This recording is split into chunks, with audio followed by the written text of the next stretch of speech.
Mapagpalang araw sa ating lahat. Ako ang inyong lingkod, Elijah Paulian Valdez, at welcome sa ating Daily Devotions. Ang ating verse for the day nasa unang Timoteo, chapter 2, verse 5. Sinasabi dito na, sapagkat iisa lang ang Diyos at iisa lang ang tagapamagitan sa Diyos at sa mga tao. Ito'y walang iba kundi ang taong si Jesucristo. Sinabi ni Jesucristo na ang una at dakilang utos ay ibigin mo ang Panginoon mong Diyos ng buong puso mo at ng buong kaluluwa mo at ng buong pag-iisip mo. Ang bahagi nito ay nangangahulugan na huwag magkaroon ng ibang mga Diyos sa Kanya. Hindi na isang Panginoon na ibigay ng Kanyang mga tao ang kanilang puso, kaluluwa at isipan sa anumang bagay na nauuna sa Kanya. Pinilaan niya sila na ang kayamanan, mga kaibigan, at ang kanilang pinakasalan ay maaaring makagambala sa kanilang pagtutuon sa Kanya. Sinabi ng Panginoon na ang pag-iisip, hangarin at pagkilos ng Kanyang mga tao ay gabayan niya. Alam niya makakatulong ito sa atin at nagkaroon ng pinakamalaking kaligayahan.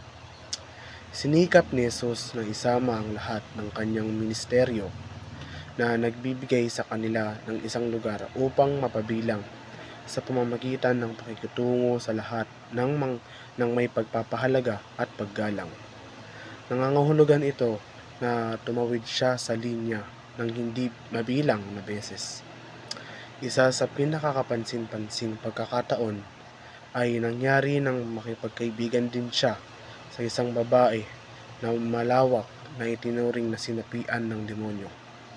At kahit sa ngayon, maiisip natin kung paano ito maaaring magkawag-kawag ng mga dila. Ngunit dahil sa pagkamahabagi ni Jesus, ang babaeng ito ay patuloy na nasumpungan ang kanyang kalusugan at naging isa sa pinaka-impluwensyang tao na nauugnay sa kanya.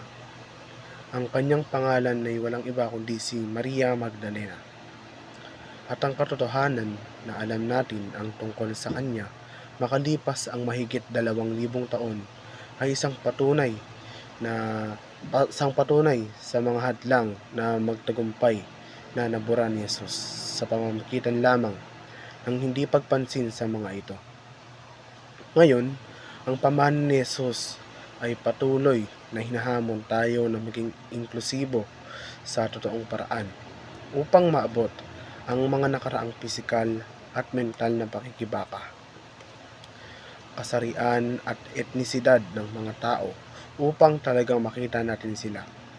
At kapag nagawa na natin, maaring makita natin na nakatulad ng mga pagkakakilala kay Maria Magdalena noong unang panahon niya, ay ang mga taong itinuring na pinakamaliit sa atin ay higit na makakaapekto sa atin.